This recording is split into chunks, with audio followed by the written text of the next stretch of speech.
And we're live. Welcome back to some more Blazing Banter with Fire Steve.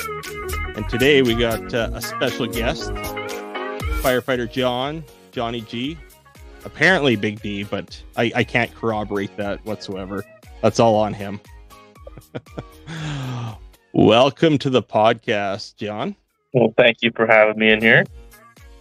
You're very welcome. No, thanks for taking the time to grace us with your presence. I think this will be a lot of fun. We haven't caught up in a while. No, it's been a bit. We've been both pretty busy with everything, so it's nice to actually catch up again. Oh, absolutely. And this is a perfect time to do it. I mean, going live on TikTok and stuff, that's all fine and dandy, but there's so many other distractions that come along with it. Like, it makes it hard because, you've got other people in the boxes, you've got the chat going on. Sometimes it's tricky to have like an actual decent convo when you've got all the other things going on. Especially when I'm live, because it seems to bring a lot of drama. So, oh yeah, no, I feel certain aspects of being online. Like I said, you get a lot of people, especially a lot of, I don't want to necessarily say big egos, but big personalities. Typically will bring that out in people. You'll get a lot of dramatics, theatrics that'll typically happen, and oh, yeah. I think the big thing that I've realized, it's taken some time because I got involved with some of that early on in my social media career. And then I just got to the point, I'm like, what am I doing here? Like, is this really what I want to be involved with?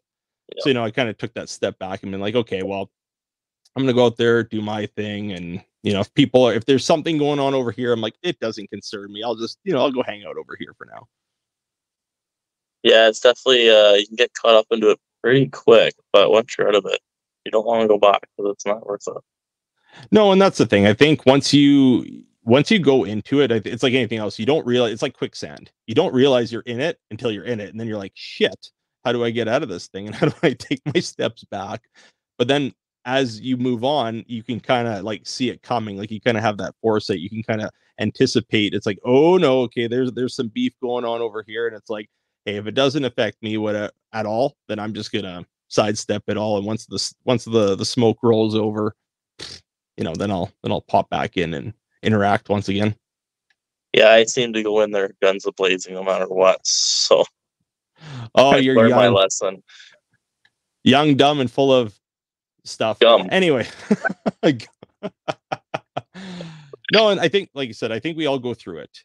Anybody who's been online, especially when you first get on, we have this view that that we get involved with social media. Like, I'm just me, and then once your content kind of gets out there and it spreads along, and people get to know you other than just people who know you in real life, it's like, holy crap, there's other layers to this, and just getting to learn it and getting to know it a little bit more. Yeah, you definitely meet some very interesting people, but I definitely have met some really amazing people on this app as well. I'd be more than happy to say that. There's people I've met on here too. Like, you've got people that like drama, but I think you get that anywhere, like in life. But like, you can definitely meet some really good people, like on social media. Just got to be careful how you use it. Well, it's like anything else. It's a tool like anything else we deal with in life. How everyone says, oh, money's the root of all evil. And it's like, okay, but it's a tool like anything else. It depends how you utilize it. And I think social media is like that, just like anything, having the internet. The internet can be used for some great, wonderful things. It can be used for some dark, deceitful things as well. So it's just being able to, look at the good, focus on the good things rather than the bad things. And I agree with you there. I feel like it's been a net positive more so than a net negative in the long run. It all depends on how you take it, right? It's how you proceed it. And if you want the drama, you're going to find that drama. Well, and that's exactly it. If that's what you're looking for. And I think that's the thing. Some people are looking for it because that's just how they want to carry on. And, it gives them some sort of thrill. And for other people, I think it's just a thing of, you don't realize you're in it until you're there. And then it becomes a thing of like, well, I'm not going to let them trample on me, so I'm going to be the bigger person. For myself, a lot of the things that happened was I would stick up for somebody, somebody that I was mutuals with, I like using like we use the term friends a lot because that's usually what it'll label us when you're mutuals with somebody online. But I found, as I've gotten deeper into it, it's like, okay, well, a friend is somebody that I will talk to outside of the apps, somebody that I've actually gotten to know, somebody I've taken the time to get to know a little bit better. Yeah. Because and I think some people get a little they get their feelings hurt a little bit when like, well, no, we're friends. And it's like, I don't know you. I like talking to you, but I don't know you because we haven't actually met. We haven't actually interacted besides just being on a few lives or commenting on each other's posts and that sort of thing. Yeah, you haven't really if you don't spend the time to actually interact with people, people do get butthurt, but at the same time, it's like, obviously, I don't find you interesting enough to actually get to know. Sorry. Well, and we only have the capacity to interact with so many people. Like we can only have so many, and I'll use the term relationships as an overarching thing, whether it's an actual like romantic relationship, friendship, even with family members, that sort of thing. Like we've only got the emotional capacity to have so many relationships on the go. So it's kind of prioritizing that to be like, okay, where do you fit in the hierarchy? I think of it like a bullseye. You know, we've got our inner circle, we got our core group, our true best friends, the people that we tell everything to, and then we've got our good friends, the people that we know and we spend almost every weekend with, and then we've got Yeah. our friends, the people that we get along with, we plan summer trips together, and then you've got your acquaintances, people maybe you work with, or people that you like, but they're not part of your everyday thing. You see them once a year, maybe it's at a sporting event, or whether it's a maybe a Christmas concert. I don't know, it could be anything. And then you've got the outliers. You've got the people that, yeah, okay, I know who they are. I don't dislike them, but I don't really know them either. They're more acquaintances than anything. Yeah. No, and that's exactly it. So it's just kind of working through those levels and those layers and figuring out where everybody fits. And like I said, it's about not getting your feelings hurt. Like I think the big thing there too is like people, they feel that, like I said, once we see that friend tag, whether it's on Facebook, TikTok, the ones that don't do it is like Instagram and trying to think. I feel like there's another platform where it doesn't label you as friends. It just says, okay, yeah, you're following each other. Yeah. But it's that friend label that kind of misleads people, because when we hear the term friend, there should be some weight behind it. But that's where like I said, I'll usually go back and say, okay, mutuals, because to say it's a mutual, it's like, hey, we follow each other, we like each other, or we liked each other in some capacity to give each other that acknowledgement to say, I'm going to follow you. But it takes time to, build up to a friendship level. Like I say, there's no, like, you can become friends, but it's not automatic. No, it's not. You have to work up to it, and you have to get to know that person better to see if you're even worth getting to know. You have people that like to pretend like they're friends and they're good people, and take like a couple weeks to talk, and it's like, oh, you know what? You're actually not as good as you think you were. Mm-hmm. But No, and that's good to go through that too. It's a life experience, right? well, it's learning, and I think that's the thing. If you can learn and move on, and as long as you don't go through a whole bunch of pain and hardship in the process, if it's kind of like, okay, I learned that lesson, I'm going to move past it. Yeah. And that's where I find, like I said, where I found there was people that I was mutuals with, or even some people I was friends with, and they were beefing with somebody else, and I'm like, does this really concern me? Like, I'll be there for them, but especially when it's two people that you're mutuals with, and they're scrapping with each other. It's like, I think of the you know out here where I'm at, Rich Lake was the smaller community outside of Lac La Biche, and I remember going to Rich Lake dances, and the old farm boys, they would get liquored up and they would start wailing on each other, before the end of the dance, and you're like, oh, I'm gonna go and split this fight up, because I'm trying to be the pacifist out of the group. It's like, people shouldn't be fighting, and you end up getting decked by one of the two because you decided to get in between. Realistically, they would have hit each other for a bit. One guy gets knocked on the ground. Yeah. They lift each other up. They go have a beer. They shake hands. That's it. And if you get involved, you're just going to end up getting, hurt in the process. And the situation would have solved itself out without your involvement. And that's a lot of the times where I've also learned, especially, just not to get involved. Yeah. Yeah. It's not worth it. No, that's exactly it. It's just easier to just take that step back and be like, okay, I'm gonna observe, and make sure things don't get out of hand. But at the same time, too, like, does it really affect you? Like, does the outcome of this situation, where two people, especially when it's like people doing call out videos or stuff like that, it's like, is this going to affect my day to day life? No, Not really. no. So Not really. what brought you into social media in the first place? I mean, obviously you're a little younger than I am. I feel like now I'm making myself sound old. Uh, I always I had Facebook for like first before anything. That was just so I had contact with family and stuff. and I didn't get anything else until last year actually. Okay. And I just, well, I guess it'll be 2 years now. That's 2024. So yeah, it'd be 2 years now, and I just kind of downloaded everything else because everybody else had, and I was like, yeah, I'll see what this big bahoot is about with this Snapchat and Instagram and whatever else is, and it's definitely what I expected it to be. I was expecting it to be as toxic as it is, and people are so worried about how many likes and follows and comments they have, whatever. I never been into that, but I've definitely met some really amazing people, and I've met some really shitty people. I've also learned not to date single mothers off of TikTok,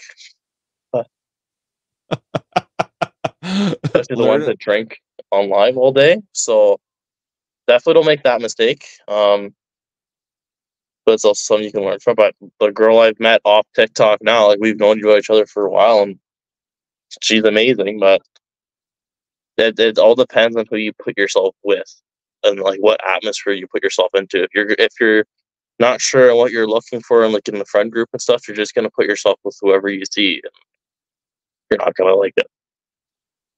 Well, and that's the thing. Like when I first got involved with it, like for me, it was a mental health thing. Like I had no intention. Same as you. I had Facebook for friends, family, that sort of thing. I watched a lot of YouTube. Yep. And I mean, I go back into the early days of, I mentioned it in the last episode, talking about Jason Patton and Firefighter Chronicles. And I remember watching his videos on Facebook and then on Mhm. YouTube because that was that was the initial spark for being like, hey, one day it would be cool to do something like this. But at that point, it seemed like such a far reach. It seemed like, hey, I'll never get there. I'm never going to be that kind of content creator because I didn't have the avenue or the know-how to do it. And then I had, some time at work. We had a plant out or power outage that lasted 3 days. Like basically all the highways, all the roads, back roads washed out up around Rainbow Lake. So I had like 3 days where my facility was completely flatlined. And I'm like sitting there bored. Vic had already been bugging me. She's like, you should download TikTok there so you can learn some cool things. It's pretty interesting. I'm like, I don't have the time for that. So then I was, sitting there twiddling my thumbs. I'm like, okay, let's see what it's all about. And yeah, the one day I checked my plant in the morning, phoned Atco, and they're like, yeah, it's going to be a couple days. We're busy getting the residential customers up and running first. I'm like, hey, well, made my call. Now I guess I'll go sit in camp and twiddle my thumbs. Downloaded the app, and then I scrolled for 8 hours. That was my first day on TikTok. I Oh, had boy. had Instagram for a while before too, like years ago, but then like I was like, I don't know, like wasn't really my thing. And then yeah, I downloaded TikTok, scrolled for 8 hours because on my old phone, the clock at the top of the screen would disappear when I was in the app. So and being up in northern Alberta, like this was first week of July up in Rainbow Lake. So it's daylight from basically, 4 in the morning till 11:30 midnight. So it was pretty easy to lose track of time with the amount of daylight there was. Mhm. And then it's just like, so it's like, oh frick, I've been scrolling for a couple hours, but then just frick, I'm getting hungry, and then you close the app out, and you're like, holy shit, I started scrolling watching videos at 2 in the afternoon. It is 8, 9 o'clock at night. Where did the day go? Well, it's very addicting if you're not like even like Instagram videos and like Facebook videos. Like the Facebook ones, you can watch the guys, the DIY guys that are making like their own pools in their house out of mud and sticks, and it's like you just somehow get stuck watching that shit, and it's like okay, I guess I'm watching this. Well, that was my issue. Like, actually, I still have it on my phone because I remember I would just scroll aimlessly on Facebook because I mean, there were days on you're operating. It's like okay, well, it's a boring day, and I mean, you're just there's nothing much to do, so it's like you just aimlessly start scrolling. I set a timer for 2 hours. Like basically, if I hit 2 hours of on Facebook, that was the limit for the day, and then it would pop up a little notification to kick me out. Then it was like okay, sometimes I would ignore it and just keep watching anyway, but it was kind of that reminder to be like, hey, you've been watching this quite a bit, maybe you should take it easy. And then I got on TikTok and I tried that once. I was like, oh, I'll set it, but then of course you're on a live and then boom, it kicks you out because your timer set off. And then I'm like, I'll just manage my time. Yeah, like I don't even know how me and you kind of got into it. I okay, so I feel like yeah, you started interacting with my stuff, or you started popping in on lives and stuff like that, and Yeah, then I mean, I think it was the thing of just like kind of the whole firefighter camaraderie thing. It's like, okay, well, I'll go check out your stuff. I don't know. I remember one time I just scrolled into your live randomly. I don't know how I ended up there specifically. I don't know.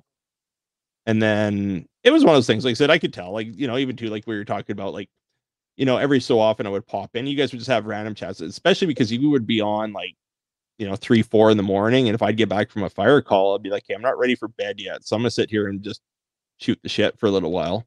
Yeah. And then, yeah, then I was, would hang out there until I'd either got tired or, I don't know, daylight hit or you had to go or whatever happened there. But, every so often, yeah, like you said, the dramatics would come in. I'm like, yeah, okay, I'm gonna skedaddle over this way until this cools off or blows over. Yeah, it definitely got heated in there quite a bit. Um, but it also it settled down pretty quick as well. It I wasn't, find it yeah, wasn't too bad. it wasn't terrible. Like, I mean, it wasn't one of those things where, I was like, holy fuck. Like, cause some people, like, I've got some mutuals where I'd scroll by, I'm like, fuck, they're still going. Like, it's like, okay. But at least with yours, stuff would pop up. There'd be some back and forth. But I mean, for the most part, the vibe was there. I mean, it passed the vibe check for me because it was the thing where everybody was having fun. It was a fun chat, good atmosphere. And that's what I like to do, because the thing is, the last thing I want to do when I'm trying to, like, get myself ready to calm down and go to bed is rev myself up even more. I think the big thing is we want to get on there and we want to just relax. Or, I mean, to each their own. Everybody has their own thing that they want to do, but you kind of match with the people that are trying to accomplish the same goal. Yeah. And That's what I find the biggest thing is too. It's like especially after a while of like how everything was kept going off every night, and it's like I'm not really into this anymore. Like I'm kind of losing my interest. Like I kind of just want to stick with the people that I already know and get along with, and I'm just gonna drop off of everything for a bit and kind of relax. And honestly, that's the best thing I ever did because I come back and it's like I see how everybody really is and stuff, and it's like okay, everything's chill again. I can bring my good vibes back and have a good time talking to people like days off. Like I never would expect to be doing this. well, no, and that's the thing. Like, when the big thing with me doing the podcast, and especially bringing on people, and I know you were definitely going to be one. You were on my list. I didn't think I was going to bring you on this soon, but it worked out well for us both to do it up. And for me, it was it's going to be a thing of having good conversations with people, like I said, expanding beyond what we get to know of a creator on TikTok. We see one facet, we see the funny stuff, we see the serious stuff, we see whatever that one thing may be. And I mean, there's more to us than just our social media presence. I mean, Mm. there's other things that make us who we are. And I find live streams can get distracting because there's so many things that can pop up in the course of doing a live, unless you're like strictly dedicated. You're like, hey, this is what we're going to be talking about today. This is specifically what we're doing. Typically, you're kind of like, you have a plan of attack, and then it's like, whip, you go this way, and then you go this way, and then, oh, somebody said a comment, and then now this person's bickering with this person, or maybe it's just like this reminded somebody of something funny. Like, I was in a live last night and the whole Hawk 2 thing came up and we went on off on that for like the last freaking, like, shit. I think we had to be on that topic for like an hour and a half, 2 hours. We basically summed it up to, if everybody, had a little Hawk 2 action, that would solve, all the world's problems. We'd have world peace. Just putting that out there. Yeah, pretty simple. But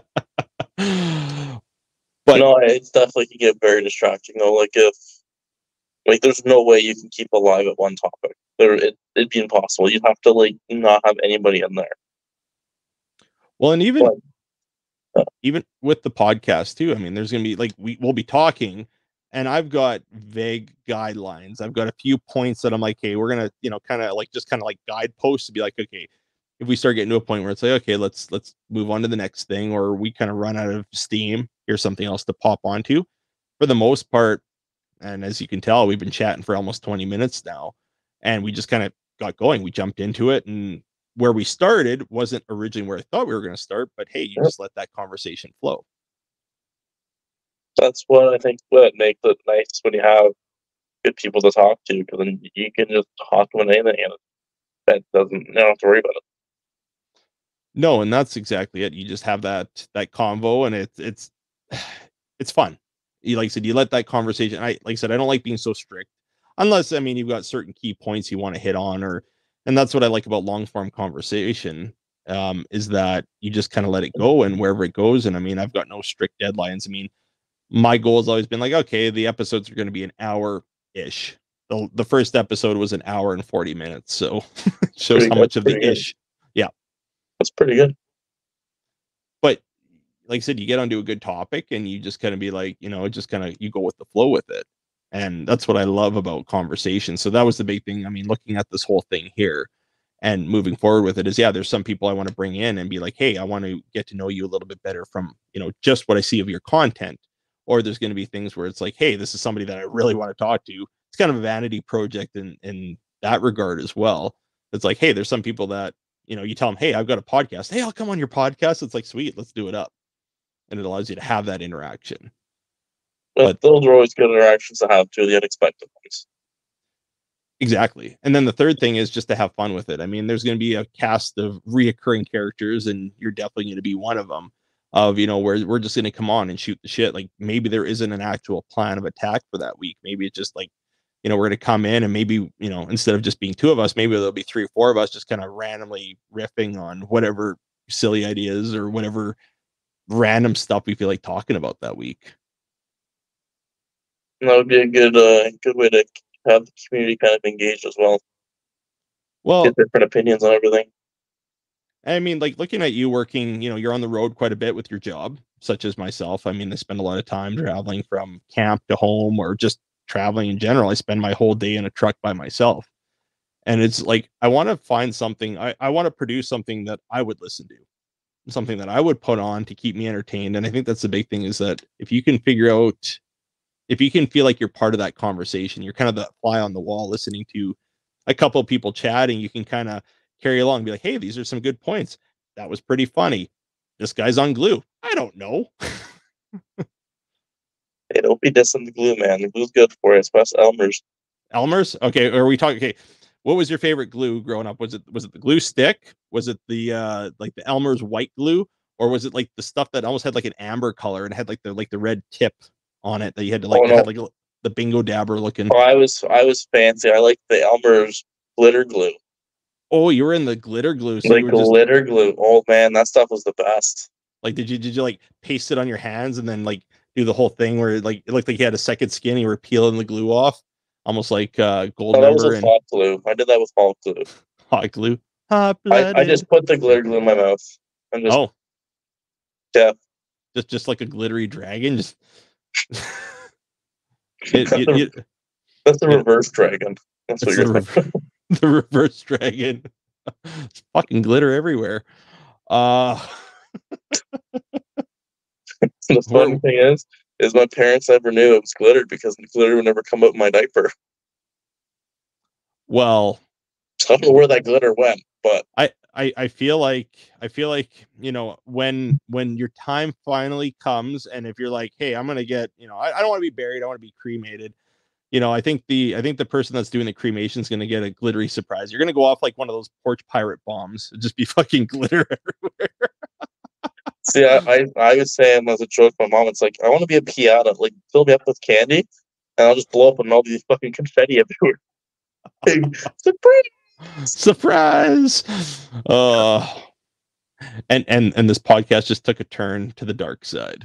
It always does. It's like, it's going, and crash.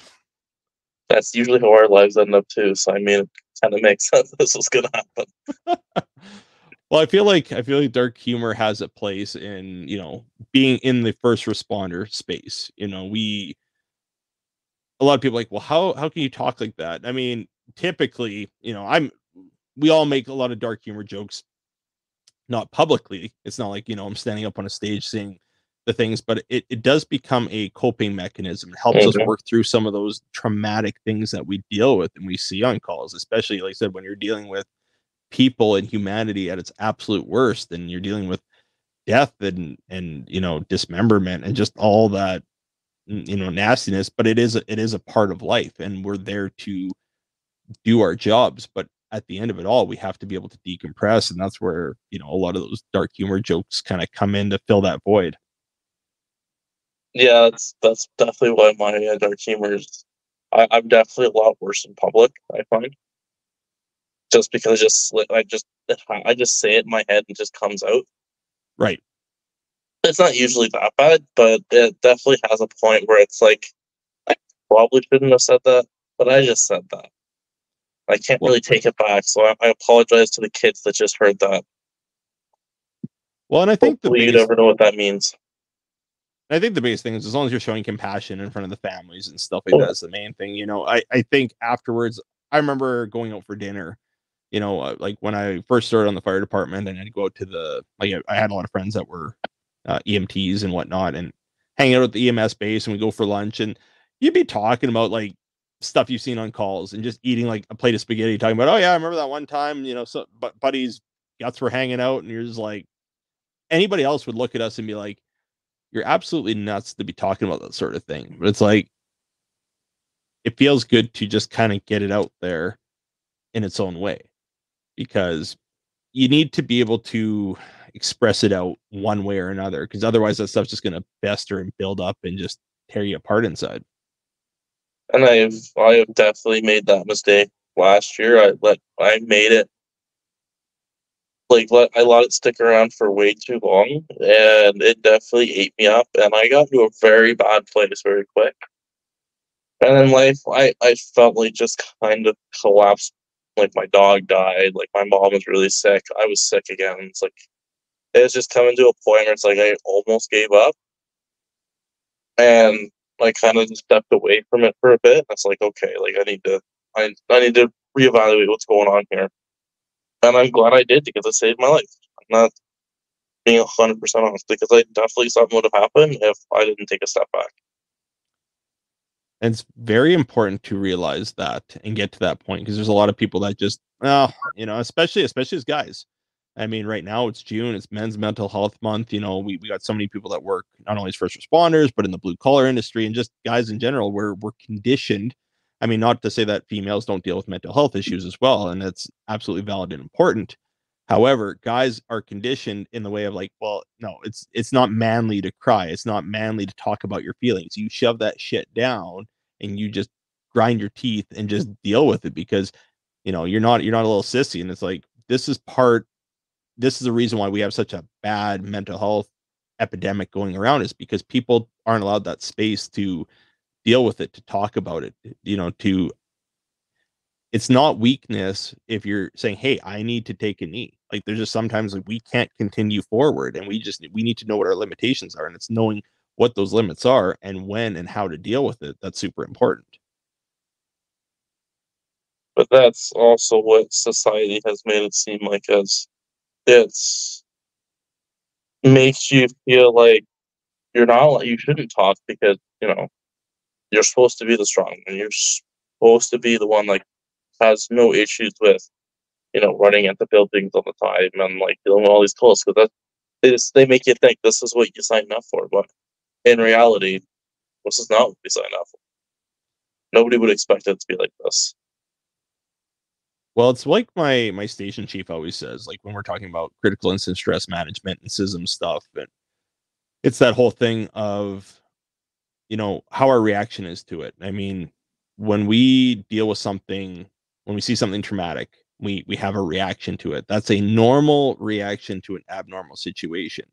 When we start not reacting to it, that's an abnormal reaction to an abnormal situation. Like the things we Mhm. see, people aren't meant to see to that degree again and again and again and again.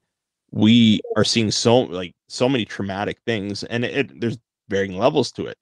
Some people can go a whole career and maybe not respond to anything super traumatic. Okay, a couple little lift assists, some bumps, some medicals, that sort of thing. Oh, a little fender bender here and there.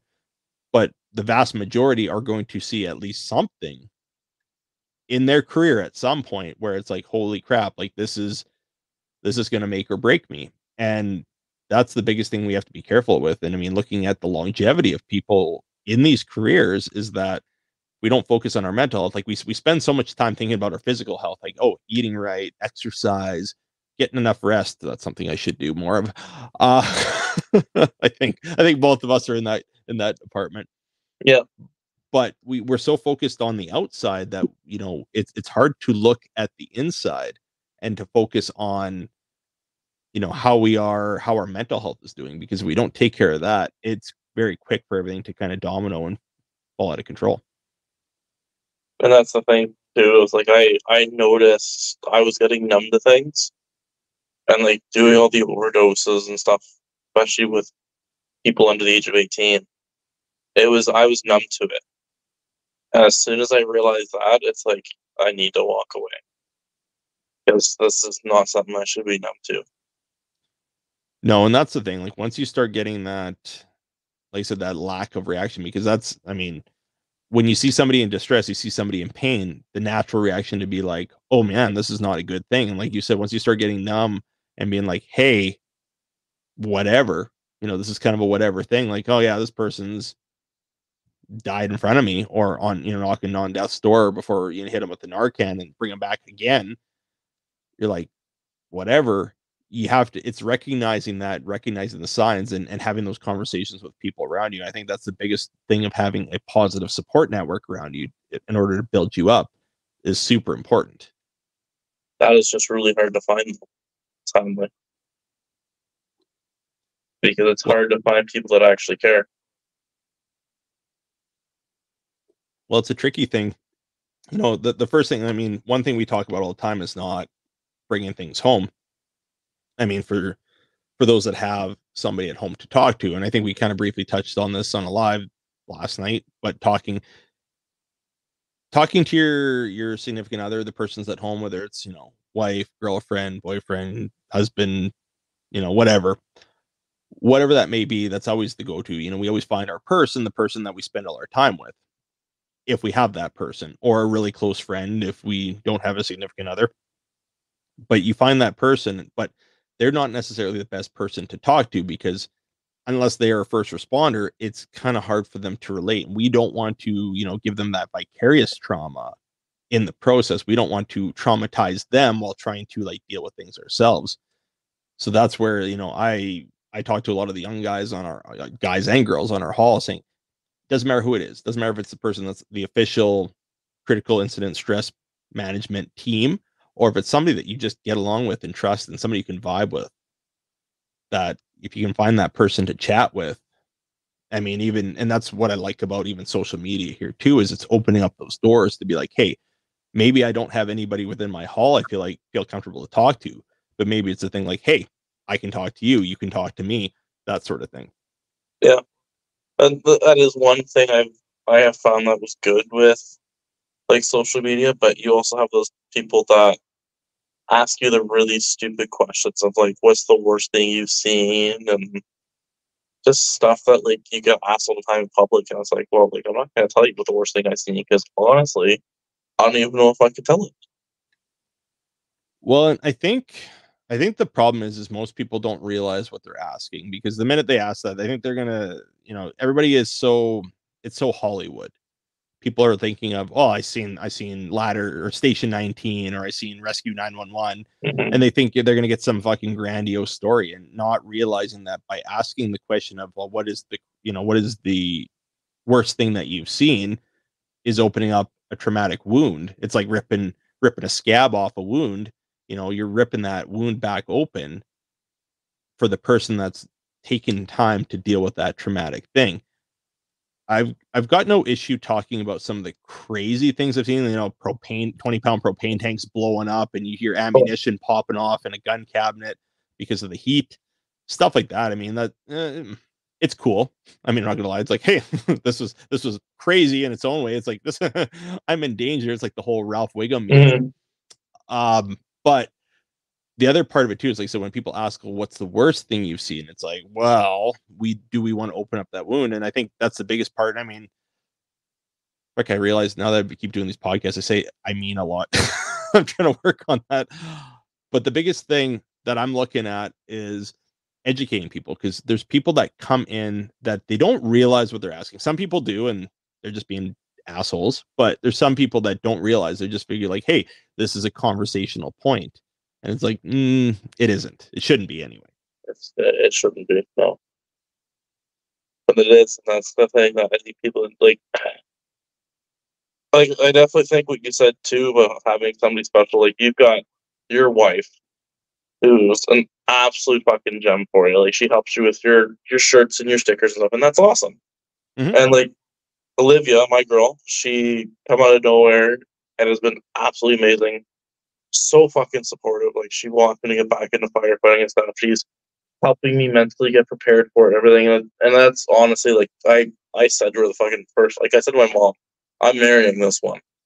Like there's no way. Like we met at a pub when I was getting nachos, and Aw. we've known about each other for years, and she's always had a thing for me. But she's just so supportive and stuff. That's like that's somebody who I needed, because like I've had people that are like, oh, I'll support you whenever, but then they're sitting there asking for money and all that stuff. It's like I want somebody who actually will sit there and be in my corner on my worst days, cheering me on to keep her going, because I I almost gave up. I did, and I will admit that. Like I was very close to taking my own life, and then I decided to move out to Alberta and try something new. And I moved out here. Like everybody's been very supportive and stuff. And then I met her, and she's been just an absolute gem for me. And she did save my life, because I was gonna go back to Ontario and go back to doing the things I was doing for so long and hoping that it changes, but it doesn't ever change.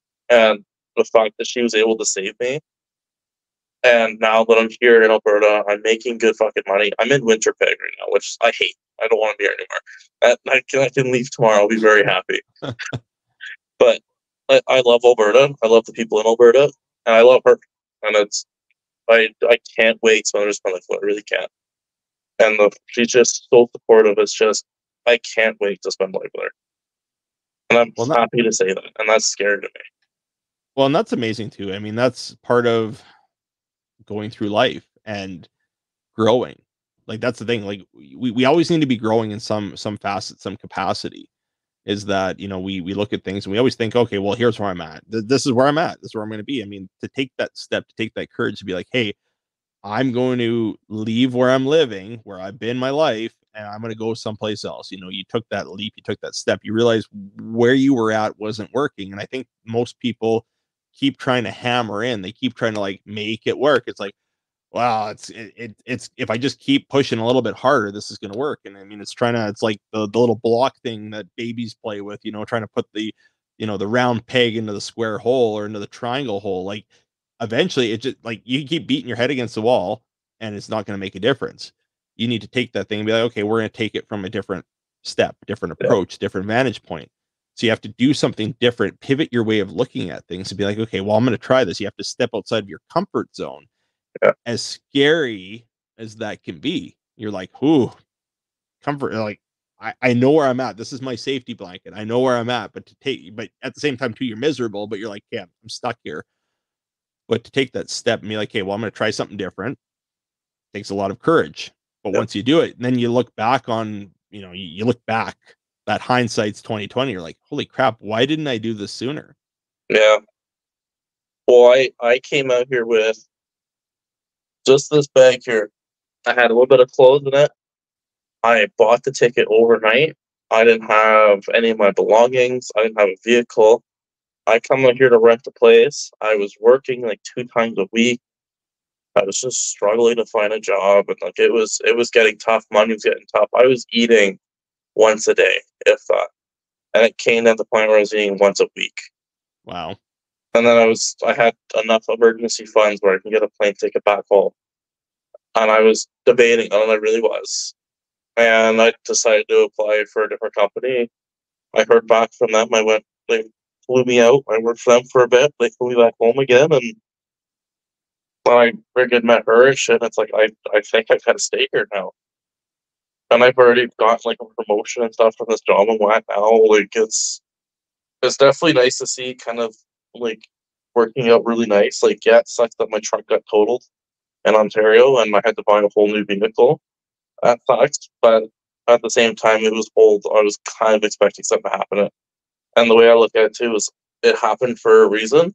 Mm-hmm. Obviously, somebody didn't want me to take that piece of shit old Ford out here. And I'm honestly, I'm glad it happened, because I've got, yeah, it's a little Ford Explorer, but that thing could be good on gas. It's got lots of room. Like it works out really well, and that's kind of like honestly be a lot better than driving an old V8 out here because that would have cost me $1,500 in fuel easily.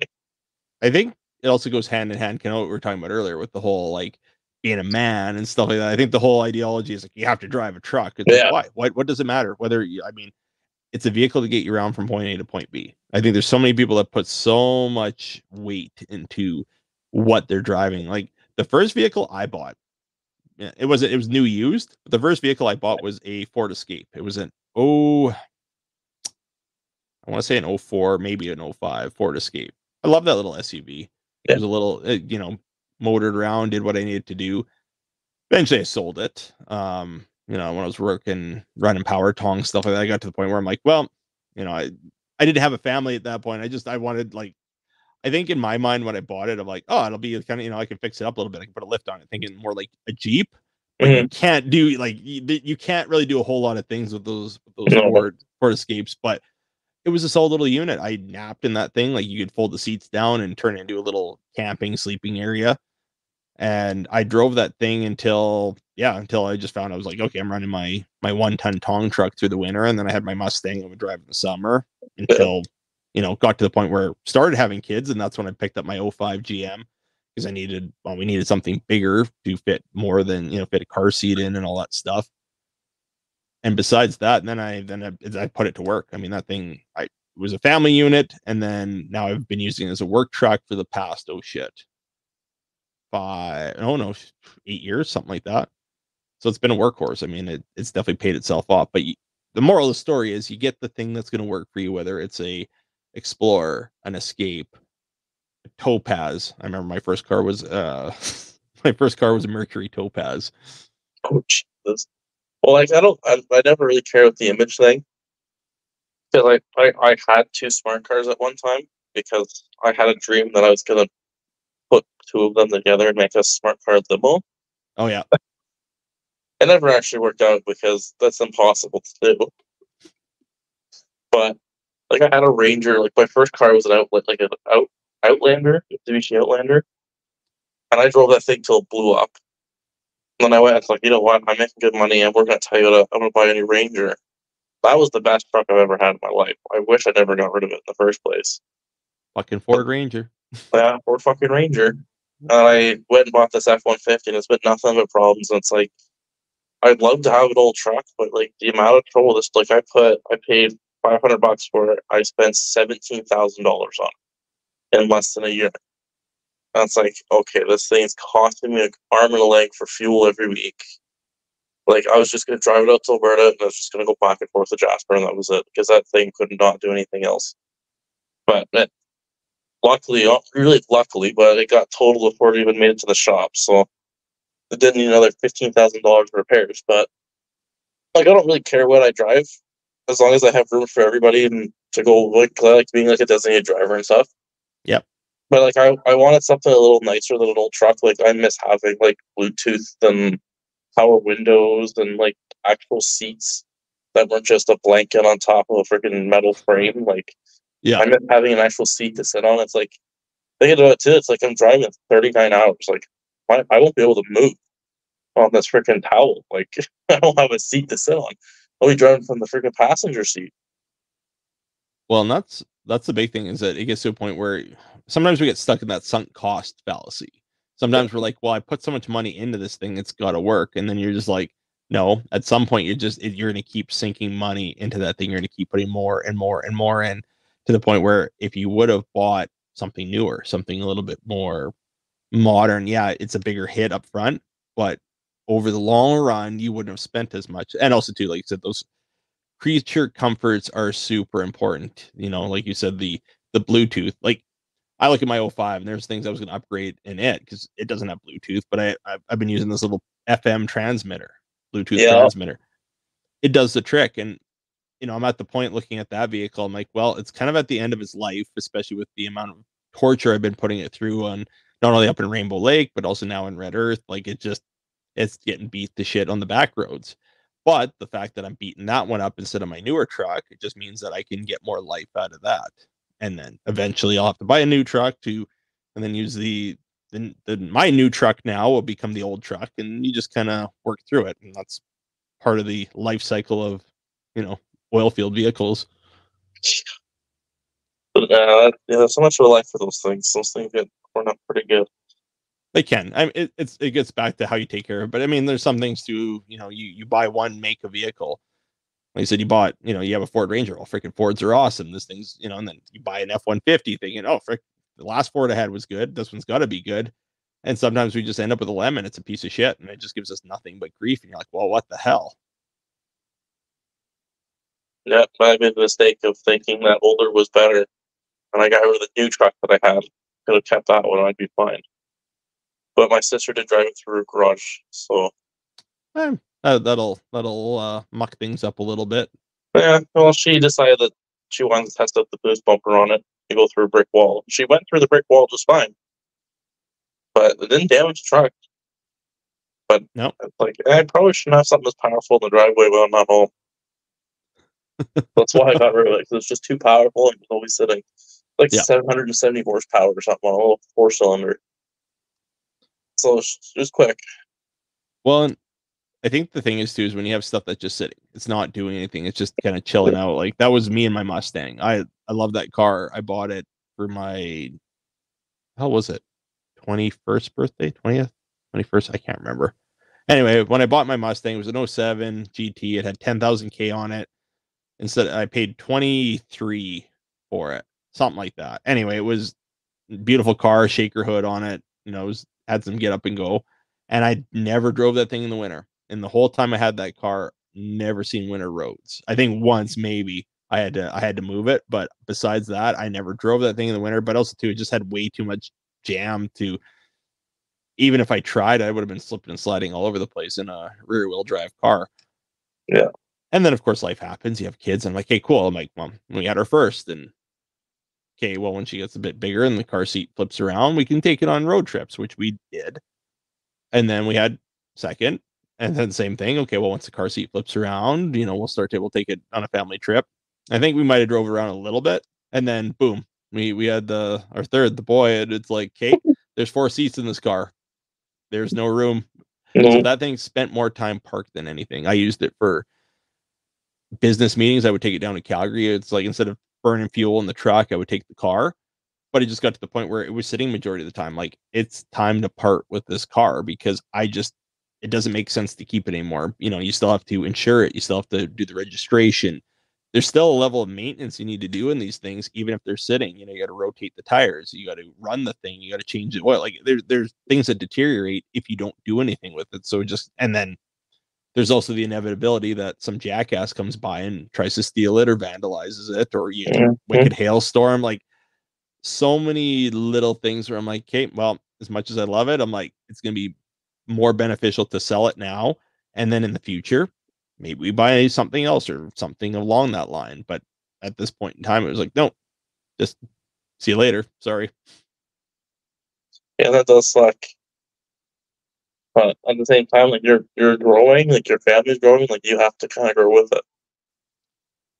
I think we get caught up in nostalgia at times. It's like, you think of, I'm thinking like, well, this was my first car, and that was something that was like handed down for me. Like, my mom was the type where you couldn't get rid of a Christmas present. Well, so and so got that for you as a present. It's like, but it's not doing anything for me. It's just sitting here.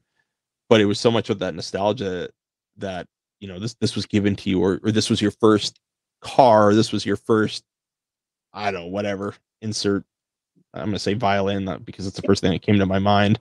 Maybe it was your first violin. I don't know. But it goes back to the whole thing of whatever your first was, you can't get rid of it. It's like, no, that's false. You're an adult, you can do whatever you want. You just have to realize that once you make that decision, once it's gone, it's gone. Yeah. It takes a little bit of growing up to actually be able to let go of it.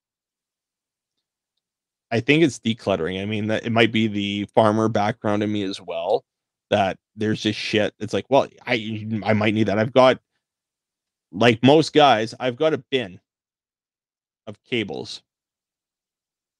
I'm sure some of those cables are from things that I no longer own. I'm pretty sure I've got Mm-hmm. like old Xbox cables, like from the original Xbox. I don't think we have an original Xbox here anymore. I had charging controllers or charge cords for the PS2 controllers. I like for the wireless ones that you could buy. I got so many random cords, but what do we always say? Well, you never know. I might need that. Like that random 2x4 piece that you had in the garage that you know you're gonna need it for something, you just don't know what. Yeah, I mean, you never know when you might need some wood. I am always short, so I'm a glad I little got an short, extra piece. a little short of wood. But we get stuck in that. You never know if I might need it, so then you don't get rid of it, and then you're like, crap, I don't have enough room, so I need to like get more space. But you don't really need more space. You just have to be able to let go. And I feel like there's so many things that we hold on to and we're not willing or ready to let go of because it's a emotional commitment to do that. Even whether it is an emotional thing we're talking about, whether it's something we cherish and something that means a lot to us, or it's something as simple as a freaking USB cable that we can pick up for $1.75 at the gas station. But it's that one time when you get rid of it and you're actually looking for it, and it's like, shoot, I got rid of that freaking thing.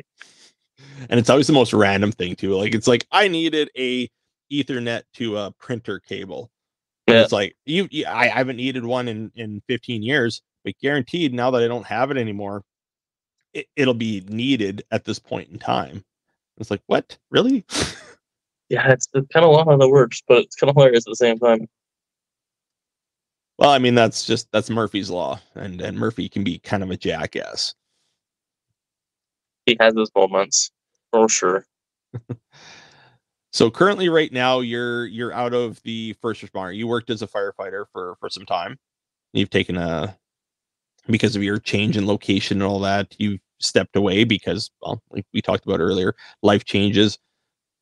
How's that transition been for you? Like how, like taking that step back, is it easy? Is it hard? It definitely is extremely a lot harder than I thought it would be. I was expecting it to be easier, but I find the PTSD is a lot worse now that I'm not actually doing the job. We got to talk about that last night, actually. And it's just like I'm trying to like my brain wants to like I'm doing something totally different than firefighting, but my brain just dials in and uses my skills for that job to work for this job, and it just does not work. I like the harder I try not to do it, I do it more. I find it's definitely one of those jobs that you can't get rid of out of your head. Like you could flip burgers and somehow you'll end up doing it again.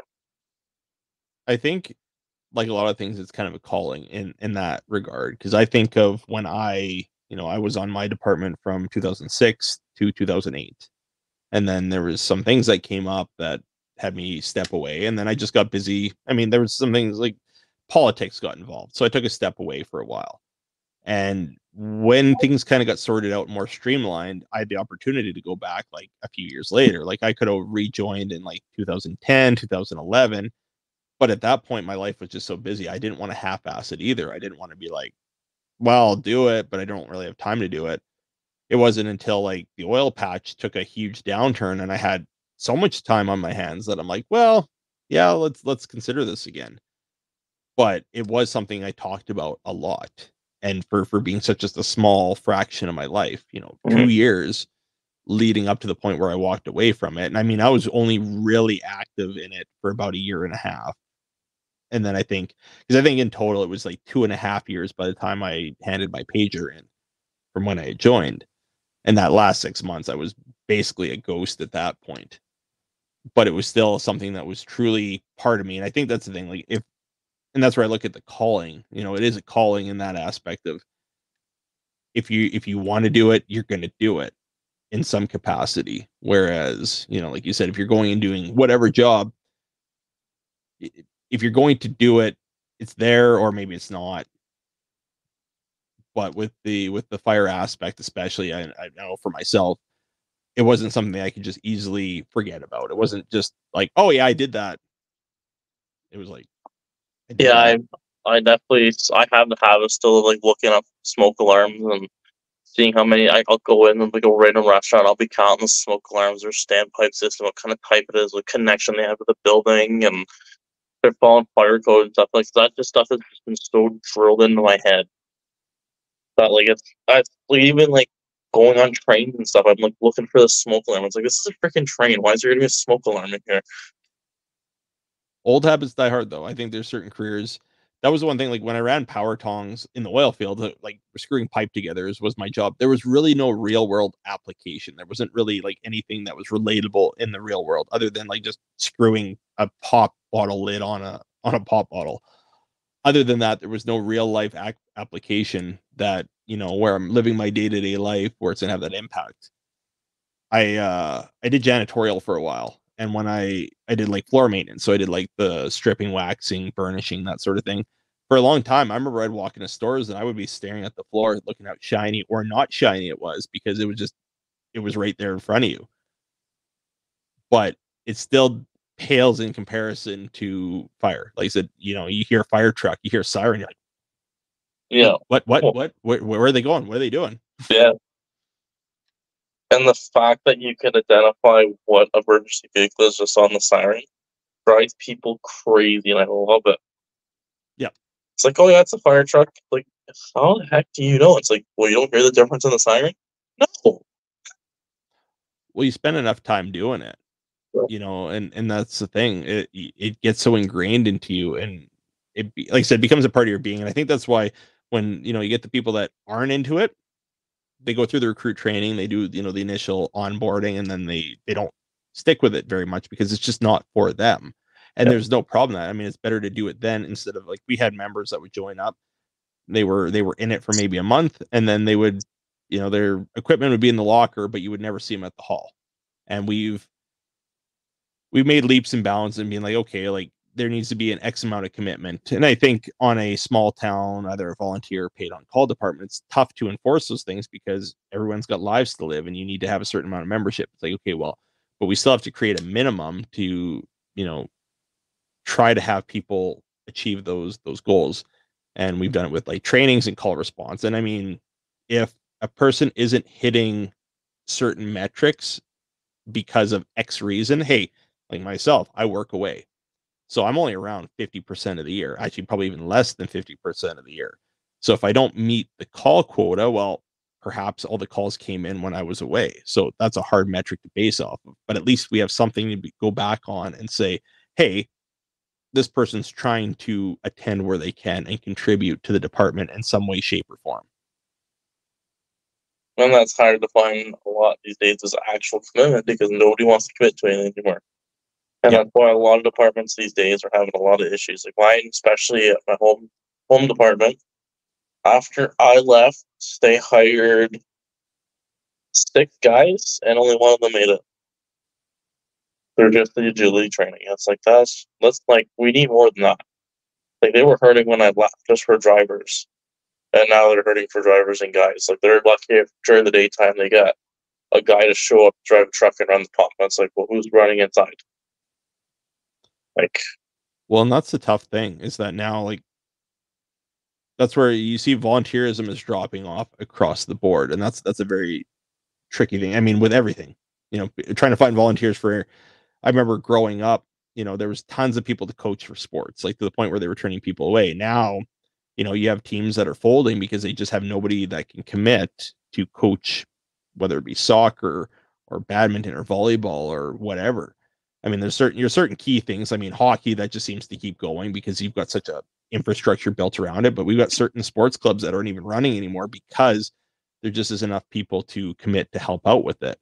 And that's no different. The fire service deals with it, and that's a big reason why I find a lot of departments now are going to more of a paid on call model, not only because of just requiring that commitment, but it's also the time commitment too. Like our training requirements have gone up drastically. It's long gone are the days of just, well, grab some gear, respond out to a call. Like we're taking safety very seriously, mm-hmm. so we want people to be trained to a certain standard. Well, to get people trained to that standard, they need to put in the time. You need the people to show up, and you need to put on those training courses. Well, now the commitment goes from, well, I'll show up when I can, to, well, you need to be here, here, and here on these such and such a weekends to make these courses so you're eligible to respond to do these things. People are like, well, I can't free up that much time, especially, I've got a job, I've got a family, I've got a business, whatever it may be. So it's trying to figure out, okay, well, how do we move forward with that? And I think that's where that paid on call model, compensating people for the time, but not requiring a full-time department, works for a lot of smaller communities. I also find that it's too expensive to volunteer for anything anymore. Yep. It's 250 bags, it's 2 bags of groceries. Well, that gas you spend to get to the fire hall, that could be your groceries for the week. Like, people just don't make enough money to help anymore. Well, and it's also, I mean, we can wrap that in too, as well, as you think of the traumatic stuff you deal with. Like, think of, we can look at it from like the gas we spend and the wear and tear on your vehicles and the time you spend away from work. Because some employers, some are really good and will pay you for, or would pay volunteers for the time they were away. Yeah. But even businesses are having a hard time. So like, well, if you're not here actively working, then we're not paying you because you're not actively here. Yeah. So there go, that person's not drawing that wage. So then, not only have they spent money to go and help others, and ultimately the people who got into it did it because they don't care. It's like, hey, I'm here to help my community. But that's where that drop off started to happen. And that's where it became more of a thing like, we have to start looking at compensating people for the things they do, not only because of that as well, but you got people that are coming from a normal 9 to 5, whether you're a school teacher, working retail, pumping gas at the gas station, car dealer, whatever it may be. You're leaving that job and potentially seeing something so traumatic that you're going to go home and be a shell of who you were for the next 24 hours because you don't know how to cope with the family in that accident because of that drunk driver. And that's the other component as well, is that now it hasn't just affected you for that day of the time you're away from work. It's also affected you in the fact of now you're probably going to be like, I'm not okay to go back to work, period, tomorrow, because I'm just not okay if you're going to deal with it properly. Or it's going to fester inside you. You're going to go back and try to live a normal life. But every spare moment, that stuff's going to be working in the back of your mind. And slowly thinking deeper and deeper into your head. Yeah. So that's why I'm glad to see that things are shifting there. And also too, like I said, going back into the whole mental health aspect of things, that's come ahead leaps and bounds. More departments are investing more resources, making therapists and counselors and psychologists available to their membership. I know that's what our department started doing, is like quarterly. We have the ability to go see a psychologist, and it whether we're going to talk about department stuff we've seen on calls, or we just need to talk in general, that resource has been made available to us. And I think a lot of cases too, people think they need to be in a bad place to access that stuff. And I think the biggest thing is especially with the first interaction I had, getting a baseline, going in and being like, hey, even if you're perfectly fine, just go in and, hey, this is me, this is my life.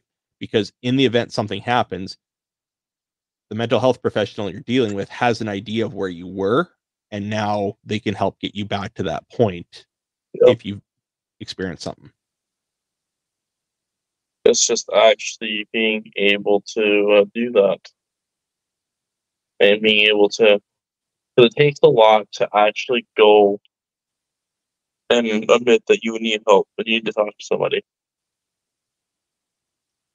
It's tough. And especially, like I said, being a guy, being tough, strong, and pride gets in the way, ego gets in the way. It's like, I don't need to talk to anybody. And it's getting the right people to talk to. Like you said, the move to Alberta, and you've got a very supportive girlfriend, but it's building that network of people up, because this is something I've learned. One person can't shoulder everything from another. Like we need to build up that network. And there's going to be things where, hey, maybe it's a colleague, it's a coworker that you feel comfortable talking to. That's the person I'm going to talk to about, maybe, because here's the thing. Relationships are complicated. And that's kind of how we opened up the episode here too, is we're talking about how dramatics and all that stuff. But at the core of why a lot of that happened is because relationships are complicated. And it doesn't even just have to be romantic relationships, it just has to do with relationships in general. So the big thing is getting through that and trying to navigate that. So the thing is, too, is I mean, there's going to be times where we're stressed out at home. Your partner's pissing you off. Well, you're not going to go and vent to them about it. You need to talk to somebody else. And maybe it's not Yep. that you need to. Maybe it's not that you're unhappy. It's just the fact that I'm frustrated. Something's making me mad. I don't know what to do. You just need somebody to hear you out, listen to you. But that person's not always going to be the same. And I mean, same things. We see stuff on a call. We see an emergency situation. We see something traumatic there. I don't necessarily want to bring that home to my wife and be like, hey, I'm here. This is exactly what I seen. Because also too, maybe she's not in the best place. Maybe things aren't good Yeah. or whatever. Something's bugging her. So we need to be able to spread that weight around a little bit. Evenly disperse it around and find the people that are best suited to help. And sometimes it's just having that conversation. Like if you give me a call and you're like, hey, dude, I really need to talk. I could be in that situation, being like, I'm perfectly fine. Everything's good in my life. Hey, man, what do you got? I'll hear you out. You might reach out to me another time and my life could be in shambles. And you're Yeah. like, hey, man, I need to talk. And I'll be like, I got to stop you right there because I don't have the emotional capacity to take on what you're willing to put out right now. As much as I would love to, I can't be that person for you right now. Is having those mature Yeah. conversations. That's like I even told her too, like, I'm not gonna tell you anything I seen on calls because I don't even think I could even describe them. It's like that stuff that's been so buried down deep inside of me for so long. It's like it'll come out in the middle of the night before it comes out when I'm conscious and actually aware of it. And like I do have like a lot of guys I used to work with and stuff, and we will have like we have a weekly phone call, and all of us will because we're all on the same shifts and we don't work for the fire department anymore either. It's just interesting. Um, we call every week and we just talk about how life is, like how life is. Like all of them have moved and stuff like I did, and like we all kind of started fresh, and like we'll talk about our jobs and how everything is in the new province that we're in and stuff. And it's just to kind of keep us all in touch. Like we're still brothers and stuff. But it's like just trying to keep everybody kind of in gear and just to kind of know that we're not alone and stuff. And like that is the best decision we've ever made. Is doing something like that. Well, and that's, being able, and it goes back to that whole baseline thing as well. Because I mean, having those maintenance conversations, having those one-on-ones, you can kind of see where a person's at. And then you can see if a person's, are they getting better? Are they getting worse? I mean, and even too, I feel like that we've done that even with being on TikTok as well, being on lives and stuff like that. You can kind of get a feel of, I know how you typically are, and you're not quite you today. So, Yeah. maybe you're not going to call it out right at that moment, but maybe that's the opportunity to be like, here's a DM or here's a text message to be like, hey, what's up? Do you need to talk? If you don't, perfectly fine. But I'm just putting it out there. One thing that you did bring up here earlier, and I want to shout out an organization that I'm going to start working with here right away. Um, is let's see if the ticker works on the screen. There we go. Okay, perfect.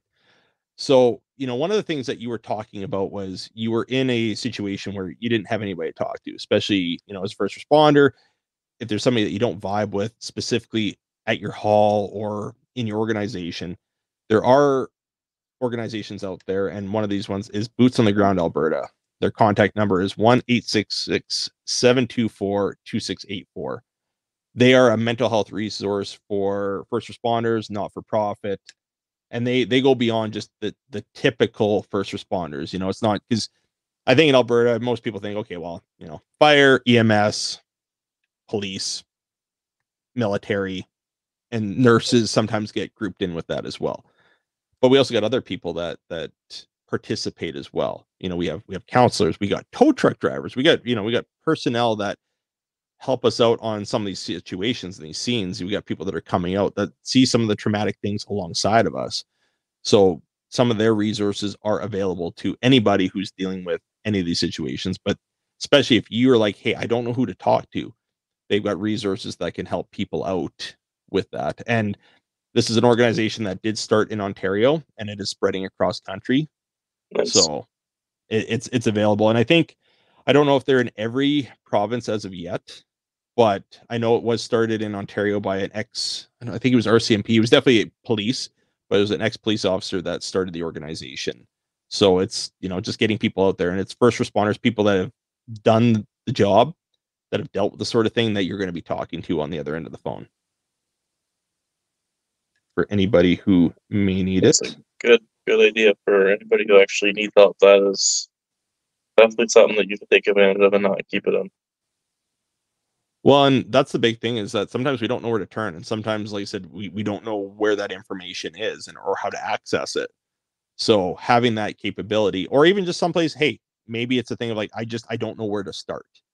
Yeah. And I think that's the biggest thing, because even with doing the interpersonal thing, like even with people in my department, when I'm like, if you don't feel like talking to the SISM team, come talk to me. If you feel comfortable with me, or whoever you feel comfortable with, go talk to them. And it'll be a thing where, okay, well, maybe, as through the conversation, sometimes they just need to vent, they need to get it out a little bit. But once they get it out, then okay, I feel better. Or maybe it's a thing of like, we can recognize that, hey, this is a little bit more severe. And as a peer, we can recommend, say, hey, you might want to go talk to somebody who's a little bit more professional in the mental health space, somebody who is an actual, therapist or psychologist or something like that. And not bringing it up as, because I think the thing is like, so many people try to weaponize that. It's like, you need mental help, you need to go see a psychiatrist. It's like, it's not a bad thing. But I think, some people try to weaponize it in a way of like, they try to use this as an insult, like, oh, you're not right in the head. It's like, no, because we see shit that, people aren't supposed to see. And we see a lot of it. I don't know if you noticed, but I fixed my hair so it's like through. Oh, there you go. Yeah, yeah, yeah. Too many people were commenting on it. It's like, yeah, I'm gonna get some black and we're gonna fucking smother her right down. Well, you know how it goes. We gotta give you a hard time and all that I'm stuff. I'm used to it. I really am.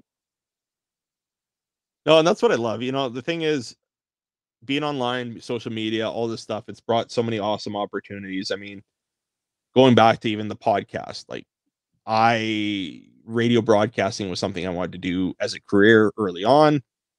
Never went that route, but this allows me to realize that dream, and it's opened up so many doors. I've met so many amazing people, and people that I wouldn't have had the opportunity to interact with.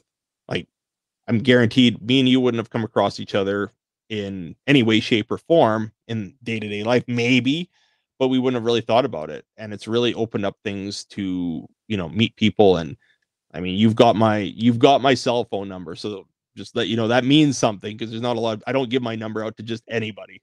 So Oh, I thought you had your number on every pickle you send out. for a good time, call Fire Steve. No, it'd be for a good crunch. For a good crunch, for a good crunch. Yeah, exactly. Well, maybe I'll add that with the Juicy Steve sticker. Oh, there it is. Oh, I think you have to now. Yeah, I gotta send you. I'll be throwing it up on my Instagram here later. Some pics of the new sticker pack, but I'll shoot you a picture tomorrow, and also too with that shirt and all that stuff. Yeah, I still gotta send you your money. So I gotta let you know. I didn't message you until it's like, hey, you want to do the podcast? hey, it worked out really good.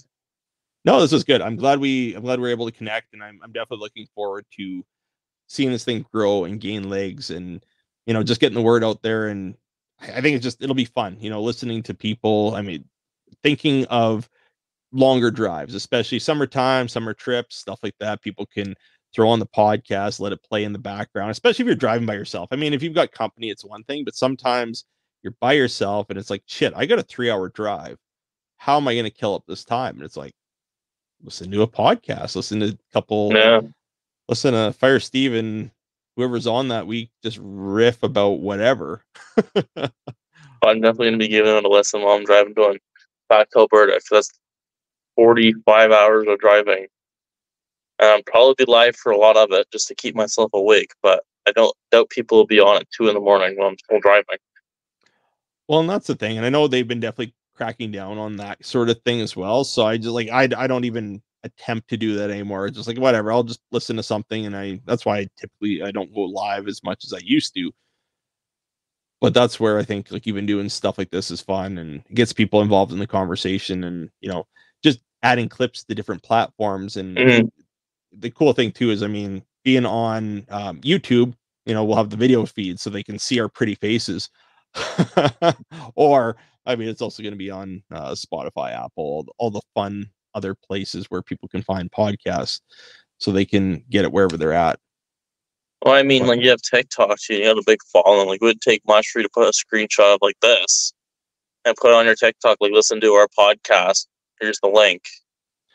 well, and I've got it. I've also got it in Linktree as well. But in StreamYard now, like with the platform we use to do the interview, it's actually got a thing where it'll actually clip out. It'll grab like 60-second clips and it'll make it in like 9:16 format. So it automatically, it's not perfect. Like I did it with the last episode, and like you can go in and you can customize it a little bit, but it'll go and say, okay, like we were talking about one topic. It'll be like, oh, hey, we were talking about the Juicy Steve sticker. So it might clip out that specific section, but also too, it's got a little bit at the beginning and a little bit at the end that doesn't quite make sense. Sometimes it cuts it in a weird spot, but I think it's one of those adaptive learning things as well.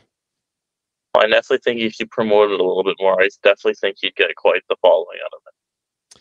Well, and that's the thing. I think it's like anything we do. It starts small and you just get the word out there. And I feel like the more people I bring on, it's the telephone game. It's kind of like, I bring you on, you're gonna be like, hey, I'm on a podcast. You're gonna send it out to your people. And then the next guest, they're gonna be like, oh, hey, I'm on this podcast. And then as you work your way through, some people are gonna be like, okay, I enjoyed the conversation overall. Let's see who comes on next week. And then you meet new people that way. I've done that with other podcasts where, I'll listen to a podcast and they're interviewing this person. Like I did that with Joe Rogan when he brought on Jocko Willink. And then Jocko Willink has his own podcast. So then I started listening to that. And then he brought on guests, and you just kind of like network out from there. It's the same thing as, meeting people on, different types of social media, whether it's TikTok, Instagram, you kind of network out that way. So I take a little bit of networking and you're kind of set up perfectly. Absolutely. Well, John, thank you very much for coming in and being part of the Blazing Banter here. It's greatly appreciated. Thanks for having me on here. It was nice to actually talk to you for once besides being on TikTok. Oh, it was good. I mean, it was more of a one-on-one thing, and we got to vibe, and everyone else can listen to what we talked. And the cool thing too is we went through all the gambits once again, kind of like some of our good lives that we've done. We talked about the fun. We made some jokes. Yep. We talked about the serious things. We just talked in general. I think it's just that natural feeling of just conversation being part of it, right? And I mean, you are a celebrity now, so I mean, I gotta bow down to you, sir. Thank you. No. I'm a pseudo celeb. I'm not like, I always say I'm a normal person who just doing this shit like for fun. I'm a dude with a phone. I mean, you did up on a billboard in Toronto, so I mean, hey, your sauce must be pretty good on those Big Macs. Yeah, I definitely plugged that Big Mac hard. Oh, that sounds wrong. But anyways, to everybody listening, thanks for tuning in to Blazing Banter. Greatly appreciated. Give this video a like, or wherever you're listening to it on. Comment, like, share, all that fun stuff. A little like for you means a lot for us. Help spread the word. Super appreciated. And John, before we go, where can people find you at? I honestly don't even know my TikTok or anything handles, so You've changed your TikTok handle. I think it's Hose Monkey on TikTok. Right? That's as much as I can remember. So, well, people will find you somehow or another. You just look for me and you'll find him. He's in there someplace. I'm usually in the comments bantering about something, so that's the easiest place to find me. Exactly. Okay, everyone, thanks for tuning in, and have a wonderful rest of your night or day or whatever time it's at, wherever you're at.